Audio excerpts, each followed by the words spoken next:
Welcome back to another episode of NFL News on the Boom Bust channel. I'm your host Terry, and today I want to talk a little bit about Hard Knocks offseason with the New York Giants. First of all, I hate that they picked the New York Giants. It hurts my brain to talk anything Giants because inevitably people talk about Daniel Jones. And it's irritating. That's all I can say. It's irritating. Like, if you've listened to me before, you know how I feel about Daniel Jones and all that.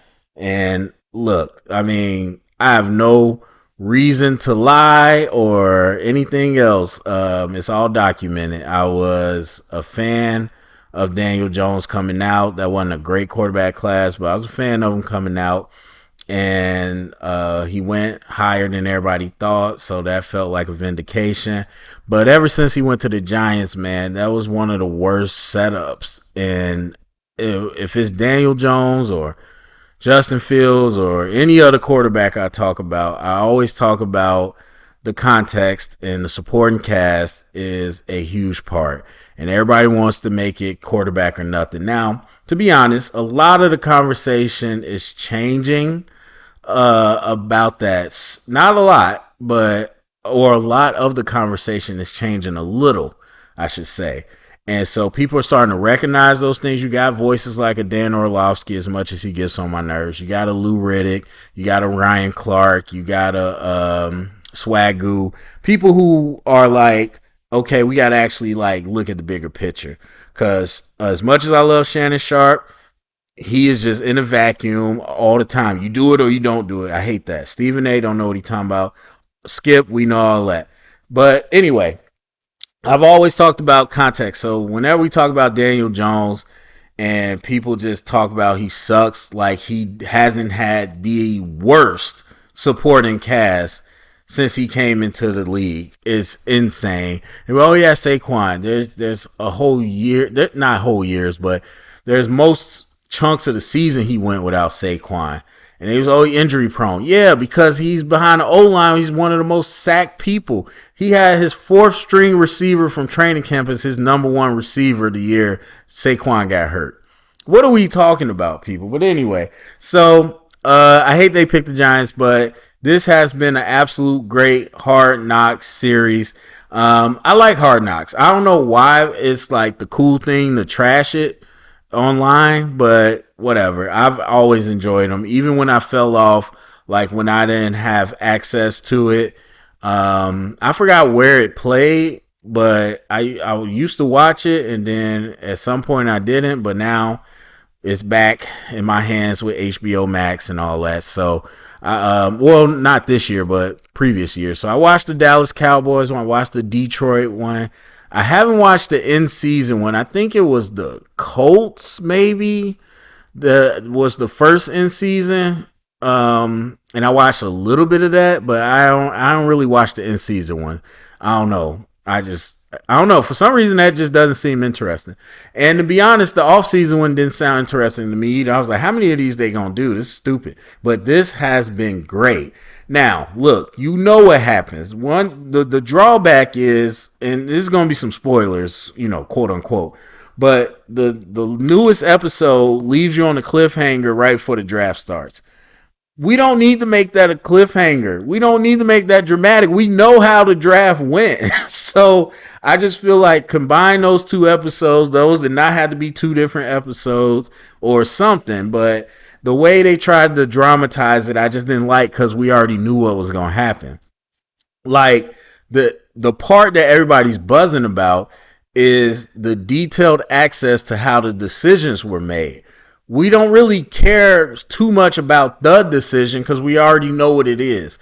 So that was one thing when I came into it. I was like, I don't think this is going to be exciting. But like I said, I didn't realize they was going to give us so much in depth, and even stuff that I know personally as like a big draft fan and all that, and being around it for over 10 years, it's different seeing it. So like seeing all these quarterbacks come in for the Giants, seeing all these receivers come in, see Drake May standing in a small room where everybody crowded around him doing cadences.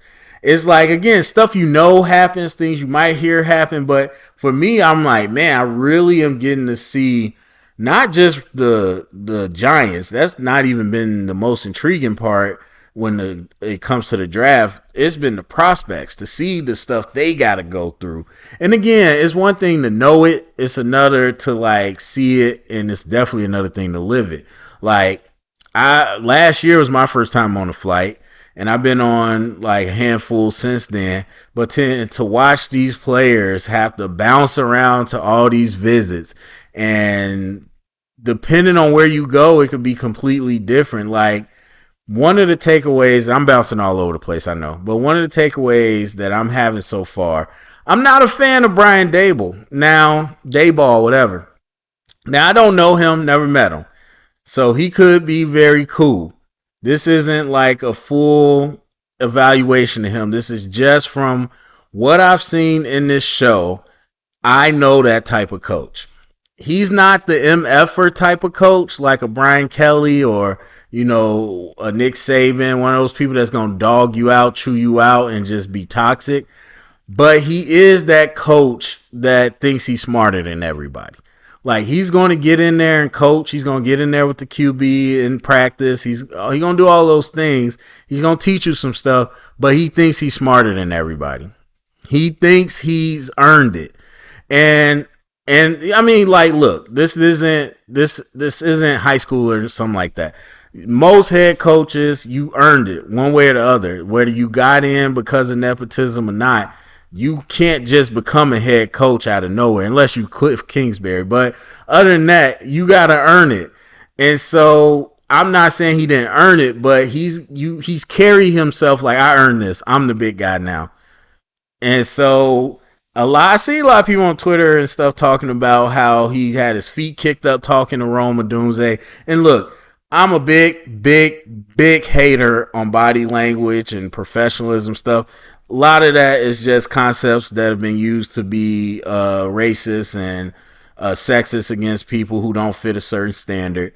But I will say, watching it, I felt uncomfortable how he talked. I felt uncomfortable how he talked to everybody, because he wasn't like sitting up like laid back with everybody. He did that with Odunze, felt weird. But even with Jaden Daniels, he was like, okay, let's cut the BS. Do you want to be here? Like, wait, what? Like, bro, this ain't a recruiting. Like, he don't get a choice. And I don't know, just the way he be talking to them, especially like for a team that ain't won. Like, I would say he rubbed me the wrong way. But I would also say I know that type of coach. And again, it ain't the worst. It ain't saying he can't coach, he don't know his stuff, but the way he goes about it, I know that type of coach. I've seen many of them. And to be honest, when you get to the bigger league, like big boy college football and NFL, you get a lot of those guys. There's especially offensive coordinators for some reason. There are a lot of coaches I came across that are full out divas. And people talk about players. There's coaches that are divas too. I ain't saying he's a diva, but I just know that type of coach, and I'm not a fan. That's all I can really say. So you get the behind the scenes of conversations, and I think some people take it too far. Like, because I'm always curious what the reaction is. Like, even the first episode, I was like, this is fascinating, but I didn't think other people would think it's fascinating. Then a lot of people, Rich Eisen, people were talking about it, Twitter. I was like, oh, okay, people see it the way I see it. So I always go see the chatter. And a lot of people came away these last two episodes claiming that any of us could be a GM. Like, the way they make decisions, this is so elementary. This just proves what I saw somebody. This proves what I always said. These just regular, everyday people. Any of us could do this. No, not as it currently stands. Now, any of us that have been part of football and know football, yeah. But not anybody just off the street. People have to realize. So, are there conversations that I'm surprised by? Yes. But do I think that's one conversation out of two? or do I think that's one conversation out of 200? This is a 40-minute show. I know for a fact, objectively, that the amount of work the scouting department and the front office does cannot be captured in a 40-minute episode. So, yes, you had a scene, Brian Dayball, Coach Dayball. Everybody, take out your phones, Google the quarterbacks in the last 5 drafts or whatever, and just went down the list of how many are still with their team, how many not, blah, blah, blah. And so they was talking about, yeah, like the volatility. Now, do I think, again, that's the conversation that they had to make a decision? No. This is an organization. This is a corporation. And when you have corporations, you're making big decisions, you're gonna have analysis or paralysis by analysis, and especially in 2024 with the amount of information you have now. So you're going to have all types of conversations. Even you in your personal life, when you make big decisions, you're going to have all types of conversations that might be tangential to what you're doing. Is that the defining decision? No, it's just one of the many conversations you have, especially when you're making a huge back-breaking decision like that. And one thing I've said before that I've learned in the last few years that you see in this show, these are corporations. In corporations, you have a lot of people that are just trying to keep their job. And so they're trying to sell their decisions to their boss. They're trying to sell their impact to their boss. They're trying to sell their contributions, their results. That is what happens. And you see some of that. I ain't saying like they completely not trying to win, and I'm not trying to say that. But you can see how it's possible that some people on a handful of people on the staff might just be trying to keep their jobs, and they don't really care about the best decision. That can happen, especially depending on how your boss operates. So like for the Giants, the owner, you see him coming in and out. Obviously the Cowboys, we know how Jerry Jones is, and having a owner that just is never really around, that those are all different scenarios. But I said that when the Falcons, the report came out that a lot of people in the Falcons front office were begging the owner not to get, or they weren't begging him, but they was trying to talk the owner out of getting Bill Belichick because they thought they would get fired. And again, people trying to keep their jobs, people trying to make their choices look right. And a lot of times they throw people under the bus to do that. I'm not saying that happened in this show, but that's what happens in corporations. So these teams are corporations. They're 32 different corporations. I've said that before. Now we really get to see. And it would be cool if we had two teams at once, because then I guarantee you would see how vastly different one team is from another. But it's been cool to get the access to hear the conversations. And it makes sense. It's safe. It's safer. Some things, a lot of things, I'm shocked that we got access to. But you know, draft stuff and all that, blah, blah. It's safer in my mind because it already happened. But there's people that are sensitive. Some people are super sensitive about information. They don't want like teams. They don't want their players to know we were looking at somebody else. They don't want to know how they negotiate their contract. And so I get that. And a lot of us, we were shocked. Like, wow, that they let this happen. And so I don't know what it's going to look like going forward, because I would not be shocked if people was like, we don't want to do this, because people already didn't want to do Hard Knocks, and more so for the distraction, not information getting out. But people already don't want to do Hard Knocks like the regular one. So this off-season one, I'll be curious. I will be curious, because any owner, and Goodell himself, I'm sure, could watch this show and be like, yeah, I can see how this might make people look bad, especially retroactively. So we might not want to show that part.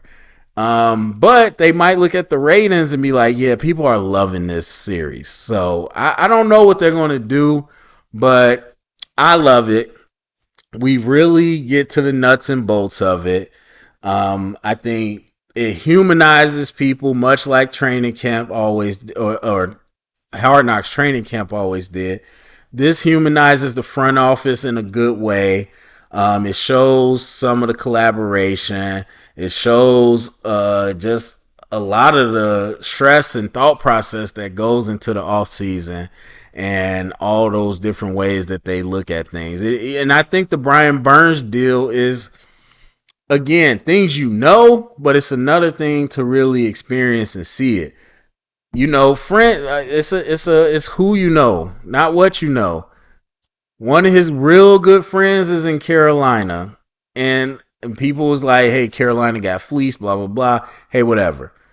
His good friend Dan Morgan, former linebacker, didn't even know he was in the front office, but because they had a relationship, they was able to work stuff out. You get to see how much they talk to other teams. He talked to other teams constantly. At not just like, hey, let's trade. Like, hey, what are y'all doing? What y'all thinking? They're at the combine. Hey, what do y'all think about this? They before the draft. Hey, what are y'all planning on doing? Like, we now get a better idea of how these people move. And the reason I know it's good is because you had some insiders that kind of mentioned like, yeah, you know, it's a little, you know, prickly because we fight our whole career to get this type of info, and now it's just out there. Like, I'm like, yeah, and I like that personally. Obviously, they'll still have more info than we get, but at least we get to see the process. I'm not necessarily worried about, oh, this is what the Giants did or this decision. And I mean, if I was a Giants fan, I probably would. But as a non-Giants fan, I'm just happy to see the process. And I'm more excited to see a different team and how their process is different. So I've been enjoying it so far. I think it's almost over. It's been excellent. Hope it continues. I hope people watch it, realize these people are humans, realize that some of the things they thought were super complicated aren't. Some of the things they thought were super easy are more complicated than they might have expected. And yeah, and again, just realize like this ain't Madden. Like there ain't no simulation. People got to sit here and do this work. So and tough decisions have to be made. All right, so that's it for me. Go to the comment section. Let me know what you think about Hard Knocks off season. Share it around, get the conversation started. Thumbs up, subscribe, and thank you for listening.